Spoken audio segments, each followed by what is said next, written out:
चोरी करने की जो परंपरा थी कि सत्संग मत जाना, कथा कीर्तन मत जाना। बच्चे सही बात बताऊं, अगर बच्चे कथा में सत्संग में कहां गया था? अगर मूवी देखने जाएंगे, अभी पार्टी में जाएंगे तो कोई प्रॉब्लम नहीं है माता पिता को। अगर कथा कीर्तन सत्संग में आ जाएगा तो प्रॉब्लम है, बच्चा बिगड़ जाएगा। वर्तमान समय की यह है।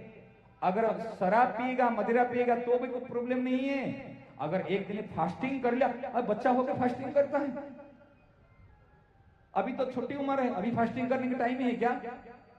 अगर शराब पिएगा करेगा तो कोई प्रॉब्लम नहीं है। यही हमारे संस्कृति की, यही हमारा सही है। देखो ना, अभी कभी कोई छोटे बच्चा अगर माला जप कर लेगा, अभी से माला जप कर रहा है नहीं, अभी से सिगरेट पी सकते हैं, माला जप करने से प्रॉब्लम है। ये हमारे संस्कृति को कहते ना, ये हमारा शिक्षा ऐसे होती है। तो क्या करना चाहिए? जैसे वो परंपरा चल रही थी तो चोरी करने के लिए पिताजी ने कहा देखो चोरी तो कर रहे हैं, कभी सत्संग मत जाना। बात मान लिया उन्होंने, परंपरा चल रही। एक बार कहीं संत कथा चल रही थी, सत्संग चल रहा था, उस समय में कथा में ऐसे बात चल रही है कि देवताओं की छाया नहीं होती।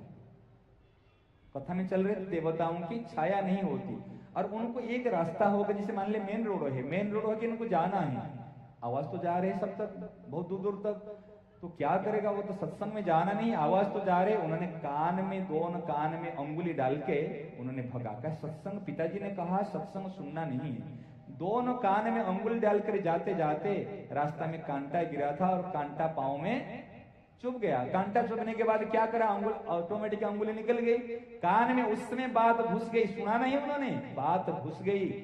कहे देवताओं की छाया नहीं होती, और देवताओं के पांव नीचे नहीं लगता, और देवताओं की पलक नहीं पड़ती। ये तीन बात उनके कान में घुस गया। बातें घुसने का, अरे राम राम राम राम, पिताजी ने मना किया था, ये बातें सत्संग की बात कान में घुस गई। कांटा निकाला और फिर निकल गया। बात तो अंदर में चली।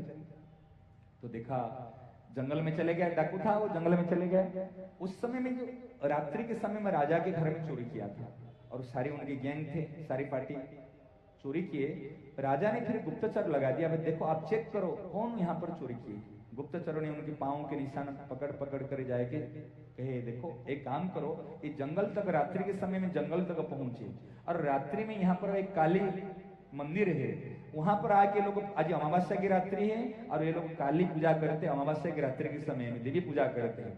तो एक गुप्तचर ने क्या किया, उन्होंने काली के पूरे श्रृंगार हो गया, काली खुद बना, जीभ से लहर निकाला, और काली के काला कपड़ा और बाल केस फेस लगा के पूरे काली देवी जैसे बना, और बन के वहां काली की जो मूर्ति थी, उन्होंने जब प्रणाम करते, हे माँ रक्षा करो, हमारे इनकम हो, जो बता रहे थे उस समय प्रार्थना कर रहे थे, वो छुप के था जंगल में। वो गुप्तचर उन्होंने काली का रूप धारण करके सामने में प्रकट हो गया। अरे बोलो क्या मांगना है? पूरे काली जैसे आवाज करके बोलो क्या मांगना है, मांगो, मैं आपके पर प्रसन्न हूं। सब कुछ, सब लोग ने प्रणाम किया, माँ हमको रक्षा करना, ये करना, हमारी सुरक्षा करना।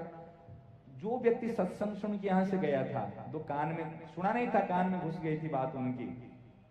उन्होंने देखा अरे ये तो देवता जो कहते, संत जी तो कहते देवताओं की परछाई नहीं होती, देवताओं के पलक नहीं पड़ते, देवताओं के पांव तो धरती पे नहीं लग रहे, इनके तो पांव धरती पे लगा हुआ है और पलके पड़ रहे हैं, अरे इनके परछाई भी पड़ रहे हैं। अरे उनकी बात झूठ नहीं हो सकती। ये कोई गुप्तचर आया है, सबको धीरे से इशारा कर दिया, ये देवी माता नहीं, वो गुप्तचर है, धीरे से करके सबके सब वहीं से भगे।